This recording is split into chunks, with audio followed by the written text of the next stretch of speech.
साबिक मरकज़ी वज़ीर और कांग्रेस के सीनियर लीडर सैफुद्दीन सोज़ साहब मेरे साथ इस वक्त है। बहुत शुक्रिया सोज़ साहब आपके टाइम का।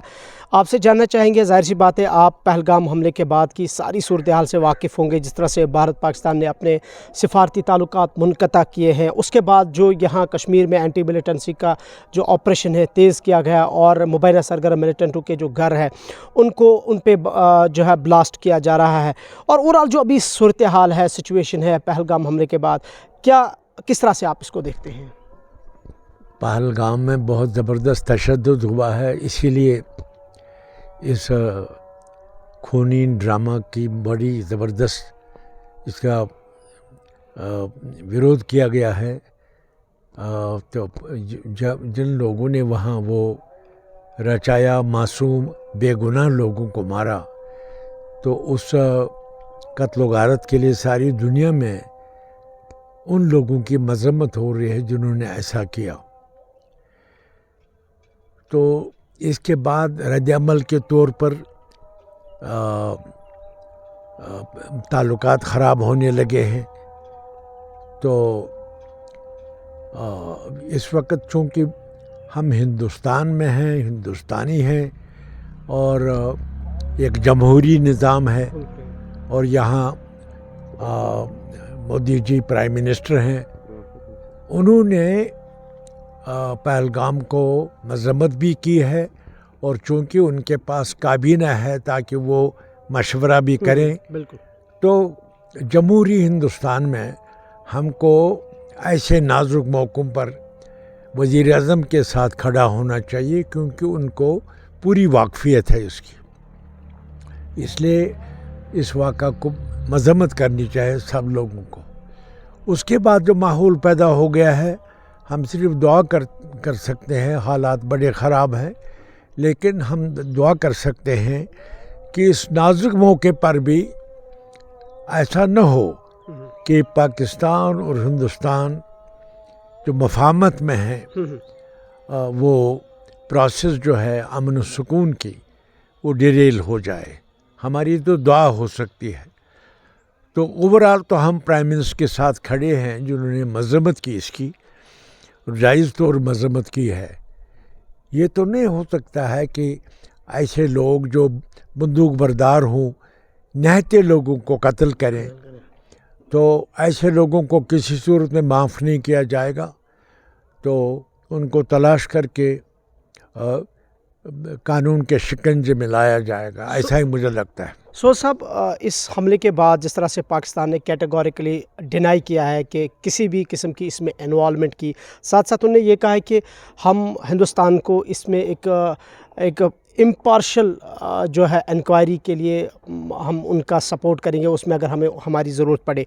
दूसरा ये कि जो अभी जंगी सूरत हाल बनी है, आप क्या समझते हैं कि दोनों ममालिक के दरमियान जो सिफारती ताल्लुकात ख़त्म हुए, इसके असरात जम्मू कश्मीर पे या स्पेशली कश्मीर पर किस तरह से आप देख रहे हैं? पाकिस्तान ने ये कहा है कि पाकिस्तान पहलगाम के सानहे में शरीक नहीं है, इस तशद्दुद में उनका हाथ नहीं है। तो पाकिस्तान को चाहिए कि वो हिंदुस्तान को कन्विंस करे। वो रास्ते खुले हैं, डायलॉग और डिस्कशन के रास्ते अभी हाई कमीशन के ज़रिए भी होता है, लेकिन उसके अलावा हमको यूनाइटेड नेशंस हैं, अक़वाम मुत्तहिदा है, सिक्योरिटी काउंसिल है, और हिंदुस्तान के बहुत सारे दोस्त हैं। उनके ज़रिए ये हो सकता है कि पाकिस्तान अपना मौक़िफ़ हिंदुस्तान को समझाए, और उसमें अगर पाकिस्तान कामयाब होता है उसमें कि हिंदुस्तान को बताए कि हम इसमें शामिल नहीं हैं, तो फिर बातचीत का रास्ता खुल सकता है, और बातचीत ही हर चीज़ का इलाज है। सोज़ साहब, चूँकि आप हमेशा इस बातचीत की एडवोकेसी करते हैं, आप डायलॉग पर ज़्यादा बिलीव करते हैं, लेकिन अभी जो पहलगाम हमले के बाद दोबारा से मैं कह रहा हूँ कि जो सूरत हाल बनी है, जिस तरह से तमाम जो रास्ते हैं वो अब बिल्कुल मुनक़ता किए गए हैं, ख़ासकर सिफारती की जब हम बात करते हैं, और इससे पहले जब पुलवामा का हमला हुआ था यही सूरत हाल बनी थी, और इस वक्त हू का आलम है। इस सब के बीच में जो आप बता रहे हैं कि डायलॉग करना, भारत पाकिस्तान बातचीत करना, हाउ इज़ इट पॉसिबल? हालात मुश्किल हैं, लेकिन हम अपनी तारीख़ से सबक ले सकते हैं تو 47 میں بڑے خوفناک حالات سے تھے. اس وقت گاندھی جی نے ان نازک حالات میں بھی کہا کہ بات چیت ڈائلاگ کے ذریعے, dialogue is the process you can adapt for sorting out matters. حالات مشکل ہیں تو لیکن پھر بھی گاندھی جی کے راستے پر کوشش ہونی چاہیے کہ بات چیت کے ذریعے مسئلہ حل ہو جائے. جنگ و جدل کسی مسئلے کا حل نہیں ہے. حالات بڑے مشکل ہیں اور مشکل حالات انہوں نے پیدا کیے جنہوں نے نہتے لوگوں کو مارا. تو ہم کو دعا کرنی چاہیے کہ بات چیت کا راستہ نکل جائے. ہندوستان کے دوست کافی ملکوں نے رابطہ کیا مودی جی کے ساتھ اور اقوام متحدہ بھی بہت سرگرم ہیں آج کے دن. وہ چاہتے ہیں کہ مشکل حالات میں بھی ہندوستان اور پاکستان کو ڈائلاگ کے ذریعے اپنے سارے مسائل حل کرنے چاہیے. یہی گاندھی جی کا راستہ ہے اور مجھے نظر آتا ہے مشکل حالات میں بھی یہ ہو سکتا ہے کہ بات چیت کے ذریعے, اس وجہ سے کہ ہندوستان جمہوری ملک ہے اور ہندوستان کے دوست دنیا بھر میں ہیں. ابھی جو ہیڈس آف اسٹیٹ ہیں وہ مودی جی کے ساتھ بات چیت کر رہے ہیں. یونائٹڈ نیشنز بھی چاہتا ہے کہ بات چیت کے ذریعے ہونا چاہیے. تو ہم کو مشکل حالات میں بھی امید رکھنی چاہیے کہ بات چیت کے ذریعے ہی یہ کشیدگی ختم ہو سکتی ہے. انڈس واٹر ٹریٹی کو جو 1960 میں جو ہے وہ ایگریمنٹ ہوا تھا, فی الحال اس کو بھارت نے ابیئنس میں رکھا ہے, منقطع کرنے کا اعلان کیا ہے. جواب میں پاکستان نے کہا ہے کہ یہ ایکٹ آف وار ہوگا اگر پانی بند کرنے کی کوشش کی گئی. سارے صورتحال میں جو سچویشن ابھی بنی ہے, کیا لگتا ہے آپ کو کہ اس کا جو ڈائریکٹلی یا انڈائریکٹلی جو اثر ہے وہ کشمیر کے اوپر کیا ہو سکتا ہے؟ آل دو کہ کانگریس نے بھی مرکزی حکومت کے ان اقدامات کی حمایت کی ہے جو کہ دفتر خارجہ کی طرف سے اس حملے کے بعد اٹھائے گئے. انڈس واٹر ٹریٹی جو ہے یہ ٹائم ٹیسٹڈ ٹریٹی ہے. مشکل حالات تھے پہلے اور جنگ بھی تھی, لیکن جنگ کے دوران بھی انڈس واٹر ٹریٹی قائم رہی.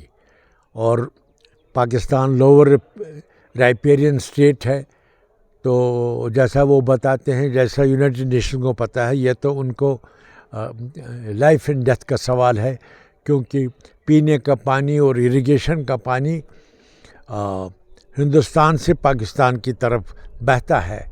اس وقت ایک خوشائند منظر یہ ہے کہ اقوام متحدہ جو ہے اور سیکورٹی کونسل جو ہے اور ہندوستان کے بہت سارے دوست ہیں, ہندوستان تو امن پرست ملک ہے, بہت سارے دوست پرائم منسٹر مودی کو یہ مشورہ دیتے ہیں کہ اس مشکل وقت میں بھی یہ ممکن ہے کہ بات چیت کے ذریعے ہم تضادات ختم کریں. اور مجھے امید ہے ان مشکل حالات میں بھی یہ ہو سکتا ہے کہ بات چیت کے ذریعے بات چیت کا ٹیبل لگے اور اس میں جو تضادات ہیں ان کو چنا جائے گا. یہ آج بھی پاسبل ہے. ایک تو یہ ہے کہ مہاتما گاندھی نے یہی راستہ بتایا اور اسی پر چلنا پڑا ملک کو. اور آج کے دن بھی جتنے اقوام متحدہ کے ساتھ جتنے ممالک باہر سے ہیں وہ یہ چاہتے ہیں کہ جنگ و جدل کے راستے سے نہیں, بات چیت کے راستے سے ہو سکتا ہے. تو ٹریٹی بھی رہے گی اور بات چیت کے ذریعے یہ ممکن ہے کہ پاکستان کو بتایا جائے گا کہ جن لوگوں نے پہلگام میں ایسا حادثہ کیا, معصوم جانوں کو ضائع کیا گیا اور اتنی قتل و غارت ہوئی, تو یہ بار بار نہیں ہو سکتا ہے. اور ہندوستان کو یہ بھی پریشر ہے رائے عامہ کا کہ ان کو منہ توڑ جواب دیا جائے. وہ تو مودی جی نے کہا ہے. تو مگر اس کے ساتھ ہی مجھے یہ لگتا ہے کہ چونکہ یونائٹڈ نیشنز اور ہندوستان کے بہت سارے دوست سارے ورلڈ میں ہیں, وہ یہی چاہتے ہیں کہ ان مشکل حالات میں بھی ہم بات چیت کا دروازہ کھلا رکھیں اور یہ کشیدگی سب ختم ہو سکے. سعود صاحب, آپ کا سیاسی تجربہ کیا کہتا ہے؟ جو پہلگام حملہ ہوا, کوتاہی کہاں آپ دیکھتے ہیں؟ کس طرح سے آپ जैसा कि 2019 के बाद यहाँ सिक्योरिटी ग्रिड को भी मजबूत किया गया और डायरेक्टली यहाँ सेंटर का भी रूल है और लेफ्टिनेंट गवर्नर के पास सारा होम है या सिक्योरिटी के सारे मामलात, आपके नज़रिए से ये जो इतना बड़ा सानिया हुआ है इसके पीछे के महरिकात क्या देखते हैं आप? इसके पीछे ये है कि देखिए, जिन लोगों ने तशद्दुद किया वो अपने आप को जो भी मानेंगे, हमारी नज़र में तो वो वर्स्ट टेररिस्ट हैं, जिन्होंने गन के ज़रिए से 26 निहत्ते लोगों को मारा। तो उनके लिए तो कोई रहम का मौका नहीं है, उनको सज़ा मिलनी चाहिए। ये तो एक बात है। दूसरी बात ये है कि अब इस कुदूरत को, इस जो पाकिस्तान की तरफ से तशद्दुद हुआ, इसमें हम तशद्दुद के रास्ते से आगे बढ़ेंगे तो और कत्ल गारत होगी। इसीलिए मुझे गांधी जी याद आते हैं कि उन्होंने मुश्किल हालात में कहा, चूँकि भारत और पाकिस्तान हमसाया मुल्क हैं, इसलिए दो हमसाया मुल्कों को कोई और रास्ता नहीं है बगैर अमन और शांति के ज़रिए बातचीत करने का। और शायद अक़वाम मुत्तहिदा इस बारे में मदद दे सकता है। वो बाकायदा मोदी जी के साथ इन टच हैं कि मुश्किल हालात के बावजूद, हालांकि उन्होंने ज़बरदस्त गलत काम किया है और उनको सज़ा मिलनी चाहिए, जिन्होंने तशद्दुद किया, निहत्ते लोगों को मारा, लेकिन उसके बावजूद हिंदुस्तान को देखा जाता है कि एक डेमोक्रेसी है, दुनिया की सबसे बड़ी जमहूरियत है। इसलिए हिंदुस्तान से तवक्को है तमाम आलम को कि मुश्किल हालात के दौरान भी ये बातचीत के ज़रिए ही हल निकालें, चाहे इंडस वाटर ट्रीटी का मुस्तकबिल है, चाहे आज के हालात में जो पहलगाम में तशद्दुद हुआ, इसमें वज़ीर आज़म को, चूँकि वो हमारे नुमाइंदा हैं ऊंचाई पर, वो नेशन का लीडर है, कि राय आमा दुनिया का ये कहता है कि इन मुश्किल हालात में भी हिंदुस्तान को बातचीत के रास्ते पर रहना चाहिए। अपील इसमें हो रही है और मुझे लगता है कि शायद इस ख्याल से कि हम जमहूरियत हैं तो हम राय आमा का, वर्ल्ड के राय आमा का नोटिस लेते हुए शायद इन मुश्किल हालात में भी बातचीत का रास्ता निकल जाएगा। सो साहब, जो इस हमले के बाद हुकूमत ने कार्रवाई की है, ख़ासकर कश्मीर के अंदर जो सिक्योरिटी एजेंसियों की जानिब से क्रैक डाउन रेड्स और जो एक्टिव मिलिटेंट्स हैं उनके घरों को जिस तरह से ब्लास्ट किया गया, ओवरऑल जो कार्रवाई की गई इस हमले के बाद, उस कार्रवाई को आप किस तरह से देखते हैं? नहीं, मैं क्या, जो यहाँ का राय आमा है, एक सवाल पूरे बरसगीर में उठाया जाता है कि जब वहाँ एक पिकेट था आर्मी का इस जगह जहाँ ये हुआ, तो 4 दिन पहले उठाया गया। सवाल ये है कि अगर वहाँ एक हमारी फ़ौज है या पैरा फोर्सेस हैं, तो 2-4 दिन पहले ही वहाँ से, जहाँ पहलगाम में ये हुआ, तो वहाँ से उनको उठाया गया। तो इसका जवाब निकलना चाहिए। बाकी मुझे इत्मीनान है, राय आमा दुनिया का जो है वो हिंदुस्तान के साथ है कि हिंदुस्तान पीस लविंग कंट्री है, सबसे बड़ी जमहूरियत है। वो ये चाहते हैं, दुनिया ये चाहती है कि गो के हालात बड़े मुश्किल हैं और ये भारत के ख़िलाफ़ कार्रवाई हुई है पहलगाम में, इसकी जितनी मजम्मत की जाए कम है, लेकिन तो भी दुनिया की राय आमा, यूनाइटेड नेशन समेत मैं कहता हूँ, वो चाहते हैं कि भारत दुनिया की बड़ी जमहूरियत है, इसलिए भारत को मुश्किल हालात में भी बातचीत के रास्ते से सारी खलिश दूर करनी चाहिए। आखिर पर सो साहब, आपसे जानना चाहेंगे, एक 10 साल के बाद यहाँ असम्बली के इंतखाबात हुए और 6 साल के बाद एक अवामी हुकूमत यहाँ पे बनी, उमर अब्दुल्ला वाली नेशनल कॉन्फ्रेंस की सरकार। लेकिन ये जो हमला हुआ, इसके बाद जो सूरत हाल है, इस हुकूमत के किरदार को किस तरह से आप देखते हैं और इस हुकूमत पर इस हमले के बाद के असरात आप कैसे देखते हैं? मुझे एक चीज़ समझ नहीं आती है, जब हमारी इलेक्टेड गवर्नमेंट है जिसके सरबराह उमर अब्दुल्ला हैं, तो गवर्नर साहब किस किस्म के इख्तियारात इस्तेमाल करते हैं? मेरा यह गिला है मरकज़ी सरकार से, भाई यहाँ नेशनल कॉन्फ्रेंस अक्सरियत में आ गए हैं, उमर अब्दुल्ला लीडर है, वो यहाँ का चीफ मिनिस्टर है, तो चीफ मिनिस्टर होके, काबीना होके, अगर गवर्नर साहब फैसले ले लेंगे तो यहाँ की सारी अवाम को मलाल होगा, मैं उनमें शामिल होऊंगा। हम तो जमहूरी हिंदुस्तान का हिस्सा है। सो साहब उसमें यह है कि यहाँ यूटी है और यूटी में डिजिग्नेटेड जो पावर्स हैं, जिस तरह से ऑलरेडी J&K रीऑर्गेनाइजेशन एक्ट 2019 में वो पावर्स जो है नोटिफाई किए गए हैं। सुनिए, ये ड्यूअल निज़ाम बनाया गया है। जी, मैं तो उमर अब्दुल्ला को जानता हूँ, वो चीफ मिनिस्टर है, उसकी काबीना है और यहाँ पूरा इख्तियार उसी को होना चाहिए। ये ड्यूअल तरीका जो है, इससे यहाँ के लोगों को मलाल होगा और मरकज़ी सरकार को देखना चाहिए कि वो हमेशा गलती करते हैं और इंसाफ नहीं करते हैं। लोगों ने चुना है उमर अब्दुल्ला को चीफ मिनिस्टर, उसकी काबीना है, वो फैसले करेंगे। अगर कहीं और जगह फैसले होते हैं तो यहाँ गैर जमहूरी अमल है और लोगों को नाराज़गी रहेगी। तो वो लोग क्या चाहते हैं, यहाँ के लोगों को साथ रख के करना चाहिए।